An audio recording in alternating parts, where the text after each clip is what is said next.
Bonjour et bienvenue, voici notre tour d'horizon économique, géopolitique, sanitaire et boursier. Nous sommes le mardi 11 janvier. Pour comprendre comment tourne la planète finance, c'est sur la bourse au quotidien et nulle part ailleurs. Et l'épisode du jour s'intitulera Les algos sont au taquet. Et il l'était dès ce matin au Japon, puisque l'indice Nikkei est venu, boum, retester pile poil le support des 28 200 points. Et hier soir, les algos étaient également au taquet, puisque le S&P a cassé en séance le support des 4635 pour s'enfoncer même en dessous des 4006, avant de revenir pour la clôture pile au-dessus du support à 4670. Mais c'est encore plus flagrant sur le Nasdaq, qui a plongé de 2,7% avec un gap à l'ouverture sous le support des 14 935, qui s'est enfoncé jusque vers 14 400 et qui, à la clôture, au coup de cloche final d'ailleurs, est repassé au-dessus des 14 935, vraiment à la dernière seconde, pour terminer à 14 942.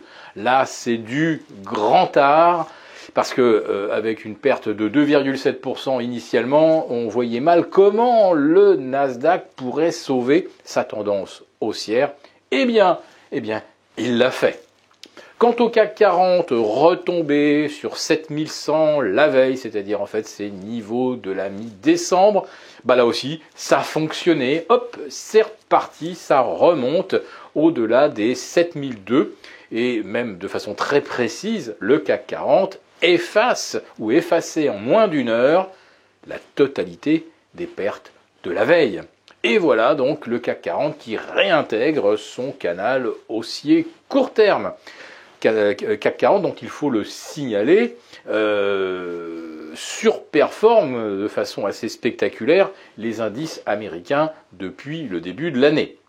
Puisque le Nasdaq, hier, il affichait plus de 5% de baisse, et le CAC 40, bon an, mal an, était pratiquement à l'équilibre depuis le 1er janvier. Donc il y avait un différentiel de 5% entre le CAC et le Nasdaq. Ce n'est quand même pas un scénario banal.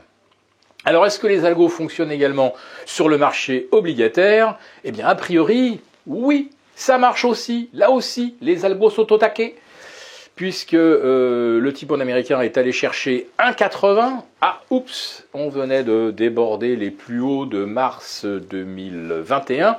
On était au plus haut depuis janvier 2020.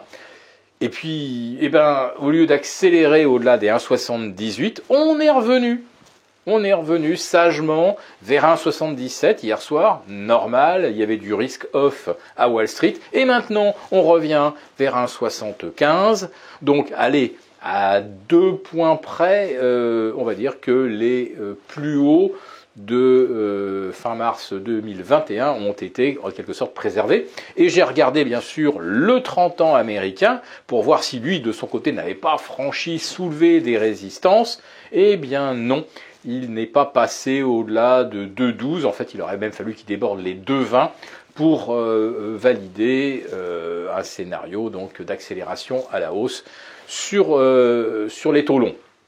Néanmoins, quand vous reprenez le graphique du T-bond américain, la principale référence obligataire sur la planète, surtout une année où la Fed prétend normaliser son bilan, quand vous regardez bien ce qui s'est passé depuis 2020, vous voyez que les fluctuations du T-bond sont encadrées entre 1,20 et 1,80 là depuis un an.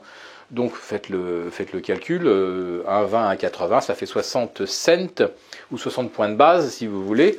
Donc si on franchit les 1,80, derrière on a un objectif à 2,40. Et moi c'est par rapport à cet objectif que j'essaie d'élaborer des scénarios pour 2022. Et ces scénarios, justement, je les évoque dans notre premier numéro annuel de la lettre Les Affranchis. Alors, sans vous dévoiler le contenu, j'ai quand même pu observer que du côté des matières premières, il n'y a pour l'instant rien qui indique qu'on soit sur le point de voir un retournement. Voilà. Je pense que vous avez compris que si les matières premières ne se tassent pas, l'inflation non plus ne va pas se tasser. Autrement dit, les hausses de taux de la Fed vont rester en proportion complètement négligeables en quelque sorte.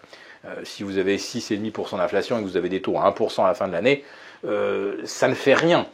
Par contre, si vous avez une inflation à 3% et des taux à 3,5%, là évidemment, ça change la donne. Mais on sait tous que la Fed ou la BCE ne peuvent même pas monter les taux, allez, on va dire au-delà de 1,5%, sans que ça risque de faire claquer les marchés, exploser toutes les bulles financières que les banques centrales gonflent depuis 2009 et à plus forte raison depuis mars 2020. Voilà. Donc des marchés obligataires qui ont enrayé leur hausse au bon moment, mais vous voyez bien la concordance, elle est vraiment parfaite. Si les taux étaient allés au-delà de 1,80 aux États-Unis, au-delà de 0,25 sur nos OAT, au-delà de 0 pour les Bunds, et que dans le même temps vous aviez la cassure du Nasdaq, vous aviez évidemment le scénario parfait pour une correction. Et bien là, les algos étaient au taquet et on a évité justement le déclenchement d'un scénario qui est, comme on dit, huilé comme une magnifique horloge du 18e. Si cette vidéo vous a plu, n'hésitez pas à nous mettre un pouce et on vous retrouve donc demain pour une nouvelle quotidienne.